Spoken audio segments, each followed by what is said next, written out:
hidup atau psikografis, menurut Kotler dan Giller, psikografis adalah ilmu yang menggunakan psikologi dan data demografis untuk lebih memahami konsumen. Dalam segmentasi psikografis, pembeli dibagi menjadi beberapa kelompok berdasarkan sifat psikologis atau kepribadian, gaya hidup, atau nilai-nilai. Orang-orang dari kelompok demografis yang sama dapat menunjukkan profil psikografis yang sama sekali berbeda. Sedangkan menurut Setiadi, segmentasi psikografis membagi pembeli menjadi kelompok yang berbeda berdasarkan kelas sosial, gaya hidup, dan karakteristik kepribadian. Yang pertama, kelas sosial. Semua masyarakat manusia memperlihatkan stratifikasi sosial. Kelas sosial memiliki beberapa karakteristik. Yang pertama, orang dari setiap kelas sosial bertindak mirip dengan orang-orang dari dua kelas sosial yang berbeda. Yang kedua, orang-orang dipandang mempunyai posisi yang lebih tinggi atau rendah menurut kelas sosial mereka. Yang ketiga, kelas sosial seseorang ditandakan oleh sejumlah variabel seperti budaya, pekerjaan, penghasilan, keluarga, investasi, peran, dan status. Yang keempat, setiap individu dapat bergerak dari satu kelas sosial ke yang lain. Yang kedua, gaya hidup. Gaya hidup seseorang dalam dunia diungkapkan oleh kegiatan minat dan pendapat yang bersangkutan. Gaya hidup menunjukkan keseluruhan pribadi berinteraksi dengan lingkungannya. Yang ketiga, kepribadian setiap masing-masing orang memiliki kepribadian yang berbeda yang mempengaruhi perilaku pembeli. Ini berarti adalah ciri-ciri psikologis yang membedakan seseorang yang menyebabkan terjadinya jawaban yang secara relatif tetap dan bertahan lama terhadap lingkungannya. Jadi, psikografis adalah investasi kuantitatif atas gaya hidup konsumen, karakteristik kepribadian, dan karakteristik demografi. Minat manusia dipengaruhi oleh gaya hidup yang mencerminkan gaya hidup tersebut dilihat dari pembelian jenis produk mereka. Dalam memasarkan produk, para marketing harus memperhatikan faktor dari gaya hidup tersebut. Seseorang memiliki gaya hidup yang berbeda-beda tergantung gaya hidup orang tersebut. Psikografi memengaruhi keputusan pembelian konsumen. Keputusan pembelian merupakan perilaku yang dilakukan konsumen dalam upaya memenuhi kebutuhan dan juga keinginan. Karena manusia berubah dari waktu ke waktu, maka harus dilakukan langkah-langkah untuk mengetahui perilaku konsumen dalam proses pembelian barang maupun jasa.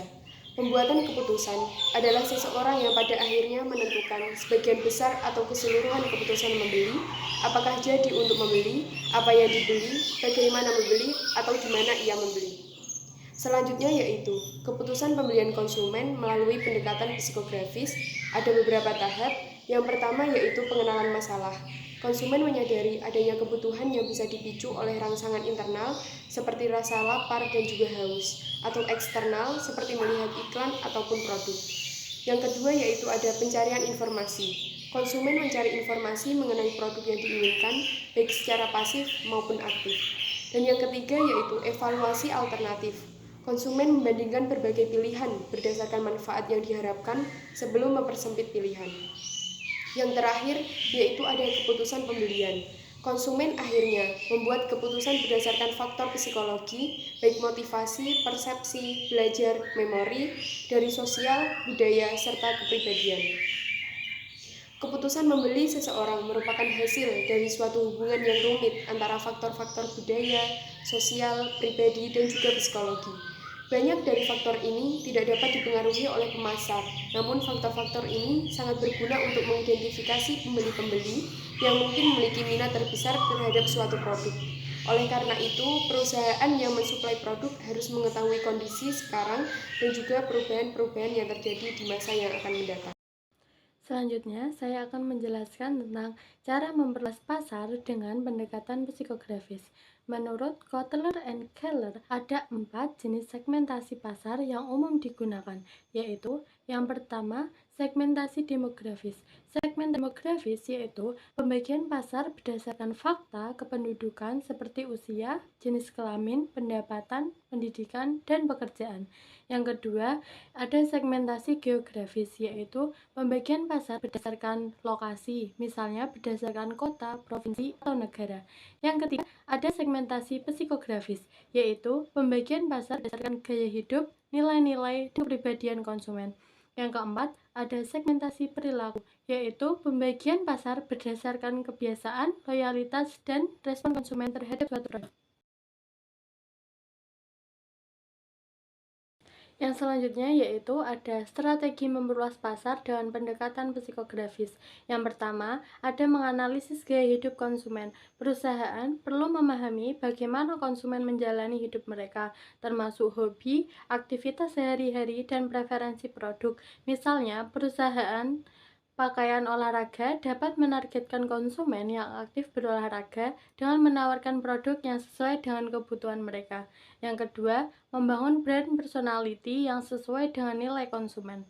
Konsumen cenderung memilih merek yang sesuai dengan nilai dan keyakinan mereka. Misalnya, produk yang mengusung konsep ramah lingkungan akan lebih menarik bagi konsumen yang peduli terhadap isu keberlanjutan. Yang ketiga, memanfaatkan media digital untuk menjangkau target pasar. Dengan adanya media sosial dan teknologi digital, perusahaan dapat lebih mudah menyasar segmen psikografis tertentu melalui konten yang relevan dan menarik bagi kelompok tersebut. Yang keempat, ada menyesuaikan strategi komunikasi pemasaran. Setiap kelompok psikografis memiliki preferensi komunikasi yang berbeda. Konsumen dengan gaya hidup modern dan dinamis lebih responsif terhadap iklan digital dan konten berbasis visual. Sementara segmen yang lebih tradisional mungkin lebih menyukai pendekatan pemasaran konvensional, seperti brosur atau seminar. Yang kelima, ada menciptakan komunitas untuk meningkatkan loyalitas konsumen. Dengan membangun komunitas yang sesuai dengan gaya hidup target pasar, perusahaan dapat meningkatkan loyalitas pelanggan. Misalnya, merek kopi premium dapat menciptakan komunitas pecinta kopi yang membahas tentang rasa, cara penyeduhan, dan tren terbaru dalam dunia kopi. Baik, saya akan melanjutkan materi selanjutnya, yaitu ada kelebihan dan kekurangan dari pendekatan psikografis. Untuk kelebihannya sendiri, yang pertama ada lebih spesifik dan relevan. Untuk segmentasi psikografis itu memungkinkan pemasar memahami mengapa pelanggan membeli suatu produk, yang bukan hanya siapa mereka. Contohnya ketika ada dua orang dengan usia dan pendekatan yang sama, namun memiliki kebiasaan berbelanja yang berbeda karena perbedaan nilai atau gaya hidup mereka. Yang kedua ada membantu diferensiasi merek. Dengan memahami nilai-nilai dan gaya hidup target pasar, sebuah merek itu dapat menyesuaikan citra dan pesan pemasaran agar lebih menarik. Kemudian yang ketiga ada meningkatkan keterlibatan dan loyalitas pelanggan. Ketika sebuah merek memahami psikologi pelanggan, mereka itu bisa menciptakan kampanye pemasaran yang lebih personal maupun membangun hubungan emosional yang lebih kuat. Yang keempat, kemudian ada mempermudah pengembangan produk yang lebih sesuai. Dengan memahami psikografis pelanggan, perusahaan dapat menciptakan produk yang benar-benar sesuai dengan kebutuhan emosional dan psikologis mereka. Yang kelima ada menjangkau pasar niche dengan lebih efektif. Untuk bisnis yang memiliki target pasar yang lebih spesifik, psikografis itu sangat berguna untuk menyusun strategi pemasaran yang lebih tepat. Contohnya sendiri itu merek pada pakaian vegan dan ramah lingkungan yang menargetkan konsumen dengan kesadaran lingkungan tinggi. Untuk kekurangan psikografis, yang pertama ada sulit dikuantifikasi dan diukur. Ajar aku dong. Tidak seperti demografi yang dapat diukur dengan angka, misalnya usia atau pendapatan. Psikografis lebih subjektif dan sulit untuk diukur dengan data statistik yang akurat. Yang kedua, ada pengumpulan data yang rumit dan mahal. Untuk mendapatkan data psikografis yang akurat itu diperlukan metode seperti wawancara mendalam, survei, analisis, media sosial, atau bahkan penggunaan kecerdasan buatan. Yang ketiga ada kurang efektif untuk produk generik atau massal.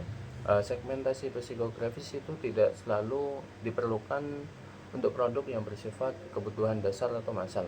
Contohnya seperti beras, air mineral, atau garam yang biasanya tidak membutuhkan segmentasi psikografis karena hampir semua orang itu membutuhkannya. Yang keempat ada data bisa lebih cepat berubah. Nilai dan gaya hidup pelanggan itu tidak tetap. Mereka dapat berubah karena tren perubahan ekonomi ataupun peristiwa sosial. Contohnya pada pandemi COVID-19, hal ini itu mengubah kebiasaan berbelanja banyak orang sehingga data psikografis sebelum pandemi itu menjadi kurang relevan. Yang terakhir ada resiko interpretasi yang salah.